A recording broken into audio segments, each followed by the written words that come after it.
Relatos assombrosos. Primeiro contato com a feitiçaria. Eu nunca pensei que um dia teria coragem de contar essa história em voz alta. Sempre a mantive guardada dentro de mim como uma ferida mal cicatrizada. Mas os anos se passaram e percebi que carregar isso sozinho estava me destruindo mais do que os próprios acontecimentos. Então, se você está ouvindo agora, saiba que cada palavra que vou dizer é real. E que, por mais absurdo que pareça, eu vivi cada instante do que vou relatar.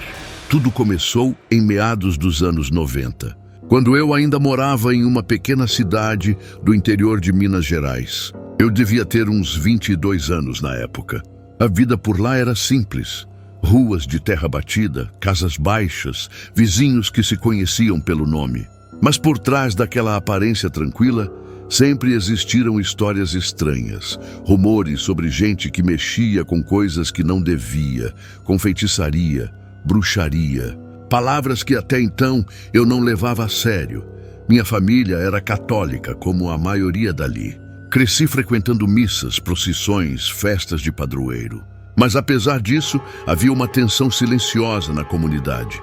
Todos sabiam quem eram as pessoas que faziam trabalhos. Alguns as procuravam às escondidas, outros as evitavam como se fossem amaldiçoadas. Eu, sinceramente, nunca tinha dado crédito a nada disso. Até que uma situação pessoal me levou a cruzar essa linha. Naquele ano, minha vida estava um caos. Eu havia terminado um namoro de quase 5 anos com uma moça chamada Helena. Nós éramos praticamente noivos, tínhamos planos de casar, construir uma casa. Tudo isso desmoronou quando ela, de repente, decidiu me deixar. E o pior, pouco tempo depois, ela apareceu de braços dados com outro rapaz da cidade. Alguém que eu considerava um conhecido. Aquilo me devastou. Passei dias sem dormir, noites bebendo em bares baratos, tentando afogar a dor. Eu me sentia rejeitado, humilhado, como se tivesse perdido não só a mulher que amava, mas também minha dignidade. Foi nesse estado de fragilidade que ouvi falar de Dona Marinalva. Ela era uma senhora de mais de 60 anos, que morava na beira da cidade, numa casa antiga, com paredes descascadas e um portão de ferro enferrujado. Diziam que ela tinha pacto com entidades, que recebia gente de longe, até de outras cidades, para fazer trabalhos de amor, prosperidade, vingança. E diziam também que tudo o que ela fazia dava certo. No início, eu ria desses comentários. Mas quanto mais eu via Helena feliz com outro homem, mais a dor me consumia. Até que, em uma noite de desespero, fui até a casa dela.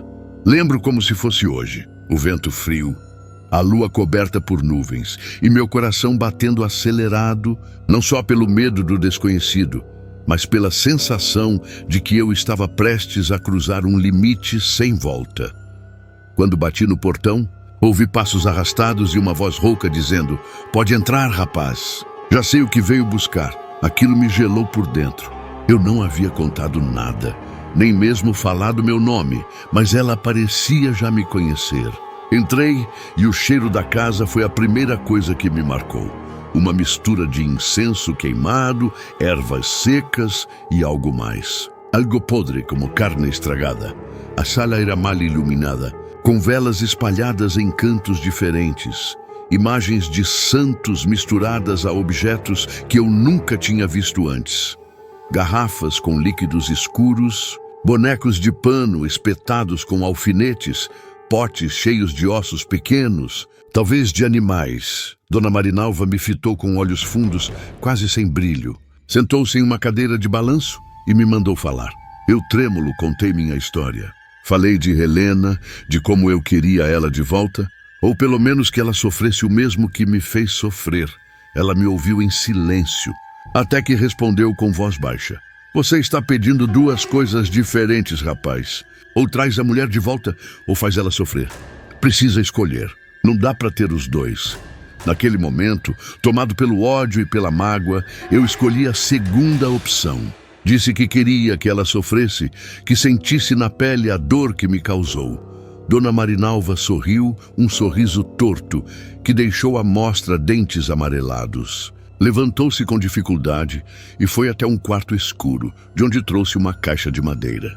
Abriu-a diante de mim.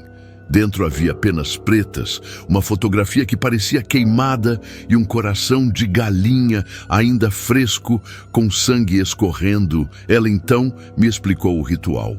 Eu precisaria voltar na noite seguinte, levando uma peça de roupa de Helena e uma quantia em dinheiro. Disse que aquilo não era pagamento, mas uma oferta às entidades. Saí de lá com o corpo trêmulo, dividido entre o medo e uma estranha sensação de poder. Era como se, pela primeira vez em semanas, eu tivesse encontrado uma saída para a dor. Mas eu não tinha ideia das consequências que essa escolha traria. Nos dias que se seguiram, comecei a sentir coisas estranhas. Pesadelos constantes, em que Helena aparecia gritando coberta de sangue. Barulhos na minha casa, como passos à noite, mesmo quando eu estava sozinho. E o mais estranho, um corvo começou a pousar no telhado da minha casa todas as manhãs, crocitando de forma insistente. Eu ignorava, dizia a mim mesmo que era coincidência, mas no fundo, sabia que já tinha aberto uma porta e que essa porta não se fecharia facilmente. Na noite seguinte, voltei à casa de Dona Marinalva. Levei comigo uma blusa vermelha de Helena, que ainda guardava em uma caixa, escondida no fundo do armário. Só de pegar aquela peça nas mãos, senti meu coração acelerar. Ela ainda tinha o cheiro do perfume que Helena usava. Uma mistura doce e amarga que me feria como faca. Também levei o dinheiro que a velha tinha pedido. Eram notas miúdas, suadas, resultado de dias de trabalho na oficina mecânica, onde eu ganhava pouco, mas o suficiente para sobreviver. Quando coloquei o embrulho em suas mãos, ela não contou. Apenas cheirou o dinheiro e sorriu. A sala estava diferente daquela primeira visita. Mas velas estavam acesas em cores variadas, vermelhas, pretas e brancas. O chão tinha símbolos riscados com giz, formando um círculo com sinais que eu não conhecia. No centro havia uma panela de barro fumegante, de onde saía um cheiro forte de ervas queimadas misturado ao de sangue. Hoje você vai ver o que é mexer com o invisível, disse ela, com voz rouca. Mas lembre-se, uma vez que se entra nesse caminho não tem volta. Eu engoli seco, mas permaneci ali. Meu coração dizia para correr, mas meu ódio por Helena era maior do que qualquer medo. Dona Marinalva começou a entoar palavras que eu não entendia. Eram frases em um idioma estranho, como se fosse uma mistura de latim com algo mais arcaico. Enquanto falava, ela passou a mão sobre a blusa de Helena, mergulhando-a no líquido escuro da panela de barro. Depois a ergueu no ar, deixando o tecido pingar. Ela vai carregar a dor que você pediu, murmurou. Mas você também vai carregar a marca desse desejo. Nesse momento, um vento forte entrou pela janela, mesmo estando fechada. As velas tremeram, mas não se apagaram. O ar ficou pesado, quase irrespirável. Eu senti meu peito apertar, como se algo invisível tivesse se sentado sobre mim. De repente, ela pegou um punhal enferrujado e me fez um pequeno corte no dedo. O sangue escorreu e ela o recolheu em um prato de barro, misturando com o que já havia ali. Eu tremia, mas não consegui recuar. Ela então pegou um pedaço de carvão e riscou meu nome dentro do círculo desenhado no chão ao lado do de Helena. Está feito. Agora, espere. Eu saí daquela casa desnorteado, como se tivesse deixado parte de mim para trás. A noite parecia mais escura que o normal, e o caminho de volta parecia interminável. Quando cheguei em casa, apaguei as luzes e me joguei na cama, exausto. Mas o sono não veio de forma tranquila. Os sonhos daquela noite foram perturbadores. Sonhei com Helena chorando, pedindo ajuda, mas cada vez que eu me aproximava dela, o rosto dela se transformava em algo monstruoso. Olhos negros, boca cheia de dentes afiados. Acordei suado, com o coração disparado, e percebi que havia algo escrito na parede do meu quarto. Eram marcas de unhas, formando linhas tortas. Eu morava sozinho, e não havia como aquilo ter acontecido sem que eu percebesse. Nos dias seguintes, comecei a ouvir notícias de Helena. Diziam que ela estava doente, que tinha emagrecido de repente, que vivia com dores no corpo. Alguns falavam que ela tinha pesadelos e gritava à noite, como se alguém a sufocasse. Eu ouvia aquilo com uma mistura de satisfação e medo. Parte de mim se alegrava por ver a vingança funcionando, mas outra parte se perguntava até onde aquilo iria. A presença do corvo na minha casa ficou mais intensa. Agora, ele não só pousava no telhado, como também batia o bico na janela do meu quarto todas as manhãs. Às vezes, ficava horas ali, apenas me encarando com aqueles olhos escuros, profundos, que pareciam ver além da minha alma. Comecei também a sentir coisas estranhas dentro da minha casa. Objetos mudavam de lugar, portas batiam sozinhas e o relógio da cozinha parava sempre no mesmo horário, 3 da manhã. Uma madrugada, acordei com o som de passos dentro do quarto. Quando acendi a luz, não havia ninguém, mas a blusa de Helena, que eu tinha deixado na casa de Dona Marinalva, estava dobrada sobre a cadeira. Eu não a tinha trazido de volta. Voltei a procurar Dona Marinalva assustado. Contei o que estava acontecendo, mas ela apenas sorriu, revelando dentes manchados de fumo. Você pediu para abrir a porta. Agora precisa aprender a conviver com quem entrou. Eu não entendi o que ela quis dizer. Perguntei se havia como desfazer, mas ela balançou a cabeça negativamente. Desfazer. Ela riu. Isso não se desfaz. No máximo, se paga. Mas o preço, meu filho, nem sempre é dinheiro. Saí dali ainda mais confuso e apavorado. Eu não queria admitir, mas algo dentro de mim começava a mudar. Passei a ter explosões de raiva sem motivo, a sentir uma energia pesada em meu corpo, como se não fosse mais o mesmo. As pessoas começaram a me evitar, dizendo que eu estava diferente, com um olhar estranho. O ápice aconteceu numa noite em que eu estava sozinho em casa. Estava tentando dormir quando ouvi alguém sussurrar meu nome bem perto do meu ouvido. Levantei sobressaltado e, ao olhar para o espelho do guarda-roupa, vi algo que me paralisou. O reflexo não era o meu. Era o rosto de Helena pálido, com lágrimas de sangue escorrendo pelos olhos. Gritei, joguei o espelho no chão, mas o som da risada dela continuou ecoando pelo quarto. Mesmo sem ninguém ali, naquele momento, percebi que não tinha apenas machucado Helena. Eu também havia condenado a mim mesmo. Depois daquela noite em que vi o rosto de Helena refletido no espelho, comecei a perder completamente o controle da minha vida. Eu tentava seguir o dia a dia, mas era como se algo invisível estivesse grudado em mim, me sugando por dentro. Os rumores pela cidade só aumentavam. Helena estava cada vez pior. Diziam que ela já não saía mais de casa, que vivia deitada, fraca, com o olhar perdido. O rapaz com quem ela havia me trocado, aquele que eu odiava com todas as forças, simplesmente desapareceu. Ninguém sabia se tinha ido embora ou se algo pior havia acontecido. No fundo, eu já desconfiava. Aquela escolha que fiz em frente à Dona Marinalva tinha cobrado o preço. Minha consciência começou a me atormentar. O ódio que antes me alimentava deu lugar à culpa. Mas era tarde demais para voltar atrás. As noites ficaram insuportáveis. Eu dormia por poucas horas, sempre atormentado pelos mesmos sonhos. Helena me chamando, pedindo socorro, e atrás dela figuras escuras, altas, sem rosto, que pareciam se divertir com o sofrimento dela. Com o passar dos dias, os sonhos começaram a invadir a realidade. Eu acordava com arranhões pelo corpo, como se garras invisíveis tivessem me atingido. Meu quarto ficava repleto de moscas, mesmo estando limpo. O cheiro de podridão se espalhava, e por mais que eu lavasse, queimasse incenso ou acendesse velas, nada adiantava. Uma madrugada, acordei às 3 em ponto, com uma sensação de sufocamento. Quando abri os olhos, vi uma sombra enorme parada ao lado da minha cama.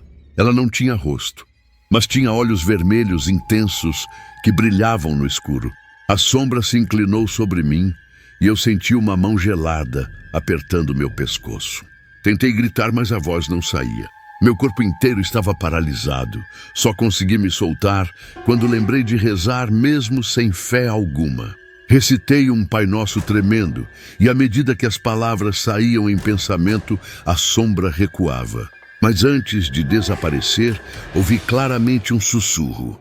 O preço ainda não foi pago. Na manhã seguinte, desesperado, fui até a casa de Dona Marinalva mais uma vez. Bati na porta com força, quase implorando. Quando ela abriu, antes mesmo de eu falar, apenas balançou a cabeça. Eu avisei. Você achou que poderia brincar com as entidades, mas elas não brincam. Agora não é só a vida da moça que está marcada. É a sua também. Eu implorei por uma saída, qualquer coisa que me libertasse. Dona Marinalva respirou fundo. Depois me levou até o fundo do quintal, onde havia uma pequena construção de madeira, quase como um galpão. Lá dentro o ar era pesado, mais ainda do que dentro da casa. No chão, vi ossos humanos misturados com penas de galinha, garrafas de vidro enterradas até a metade, e no canto, um caixão velho, coberto por um pano vermelho. Ela apontou para aquilo e disse: aqui está a solução. Mas saiba, nada é de graça. Para desfazer o que foi feito, alguém precisa ir no seu lugar. Minhas pernas tremeram. Eu entendi imediatamente o que ela quis dizer. O que havia começado como vingança já estava pedindo um sacrifício. Eu hesitei e ela, impaciente, completou: se não tiver coragem de pagar o preço, então se prepare, porque eles vão levar o que quiserem. Saí dali transtornado, sem saber o que fazer. Passei dias sem voltar, sem coragem de enfrentar aquela escolha. Mas os acontecimentos só pioraram. Helena foi internada no hospital. Sua família dizia que os médicos não entendiam o que acontecia. Ela tinha convulsões, perdia os sentidos, depois acordava gritando, dizendo que via vultos à sua volta. Algumas pessoas começaram a cochichar que ela estava possuída. Enquanto isso, eu afundava cada vez mais. Já não conseguia trabalhar. As pessoas me evitavam na rua, alegando que meu olhar estava sombrio, que minha presença causava arrepios. Uma vizinha chegou a dizer que quando eu passava, as crianças choravam sem motivo. Foi numa noite de sexta-feira que o pior aconteceu. Estava em casa, sentado à mesa, quando ouvi batidas na porta. Não eram batidas normais. Eram pesadas, violentas, como se alguém quisesse arrombar. Quando criei coragem para abrir, não havia ninguém. Mas no chão, encontrei a blusa vermelha de Helena, a mesma que havia entregado a Dona Marinalva. Estava encharcada de sangue fresco. Naquele instante, percebi que não havia mais como fugir. Peguei a peça e corri até a casa da velha, desesperado.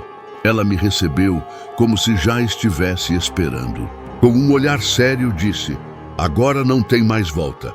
Ou você entrega alguém no seu lugar, ou se prepara para ser arrastado. Foi a noite mais longa da minha vida. Ela preparou o espaço para um ritual de desfazer, como chamou. Acendeu velas negras, desenhou símbolos no chão e colocou a blusa ensanguentada no centro. Depois me olhou diretamente nos olhos. Você está disposto a entregar? Eu hesitei, tremendo, perguntando o que significava entregar. Ela explicou que a entidade precisava de vida, de sangue, de sacrifício. Eu deveria escolher alguém próximo, ou eu mesmo. O pavor tomou conta de mim. A ideia de entregar a alguém inocente me corroía, mas a de entregar a mim mesmo me aterrorizava ainda mais. Eu não consegui dar resposta. Fiquei ali, em silêncio, enquanto as chamas das velas ficavam mais altas e o ar mais pesado. De repente, ouvi vozes sussurrando ao meu redor. Não era só a voz de Dona Marinalva, mas de várias pessoas, em línguas estranhas. Senti mãos invisíveis me empurrando para dentro do círculo. Me ajoelhei, tentando resistir, mas era inútil.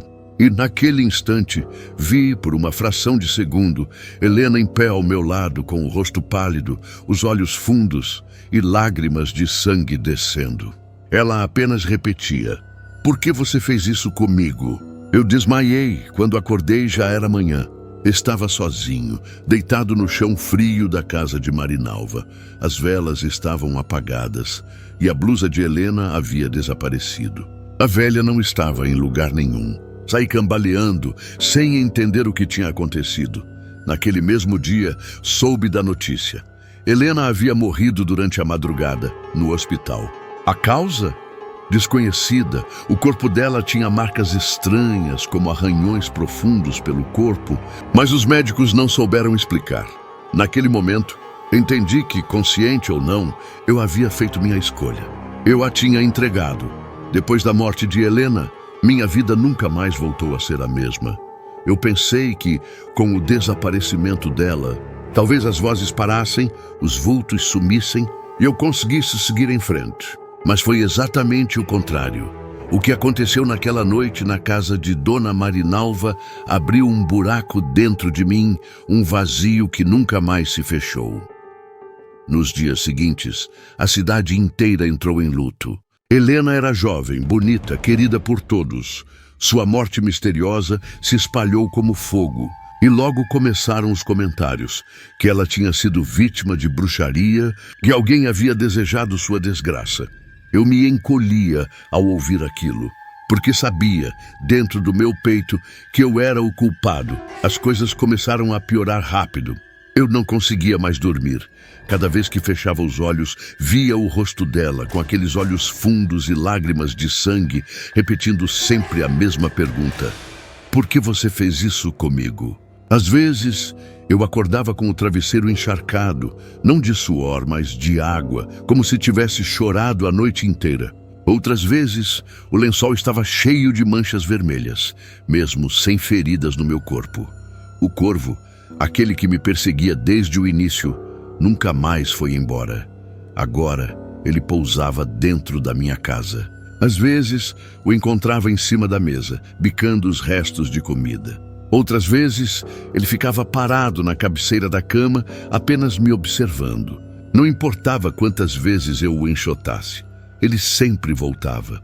Fui atrás de Dona Marinalva mais uma vez, talvez na esperança de que ela tivesse alguma solução. Mas a casa estava abandonada. O portão enferrujado permanecia fechado, e o interior estava vazio, como se nunca tivesse sido habitado. Perguntei aos vizinhos, e eles me disseram que nunca existiu nenhuma Marinalva naquela rua. Alguns até riram, dizendo que talvez eu tivesse sido enganado por alguma charlatã de fora. Mas eu sabia que não. Eu estive naquela casa. Eu vi coisas que ninguém poderia inventar. Com o tempo, comecei a definhar. Perdi o emprego na oficina porque já não conseguia me concentrar. Minhas mãos tremiam, meus olhos estavam sempre vermelhos e meus clientes passaram a me evitar.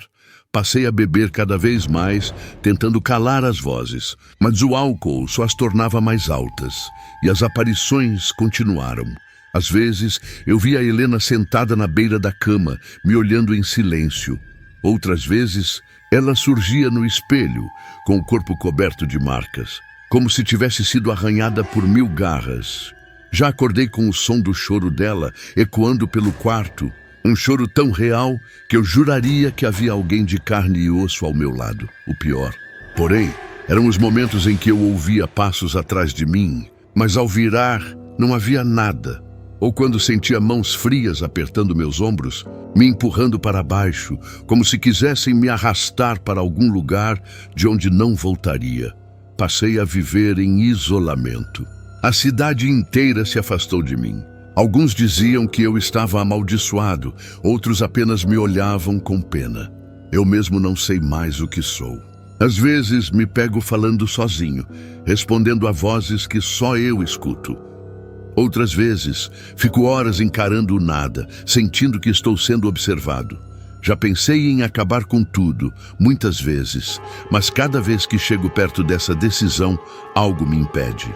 É como se aquelas entidades que me cercam não permitissem que eu parta, como se quisessem prolongar meu sofrimento para que eu pague cada dia, cada noite, pelo preço da minha escolha.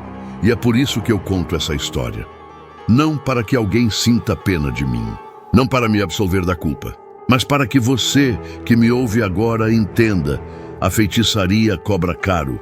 Você pode entrar nesse caminho buscando vingança, amor, dinheiro, o que for. No início, pode até acreditar que está no controle, mas a partir do momento em que abre a porta, você nunca mais está sozinho. E acredite, o preço nunca é só da pessoa contra quem você pediu. É seu também. Já se passaram mais de 20 anos desde aquela noite. Eu ainda moro sozinho, em uma casa pequena, afastada da cidade. Quase ninguém me visita. E mesmo depois de tanto tempo, ainda acordo de madrugada, exatamente às 3 da manhã, com o som do corvo crocitando na janela e com a voz de Helena sussurrando no escuro. Por que você fez isso comigo? Até hoje, eu não sei se o que vivi foi apenas fruto da minha loucura ou se realmente toquei em algo que nenhum ser humano deveria tocar. Mas uma coisa eu tenho certeza: a feitiçaria existe e o preço dela é eterno.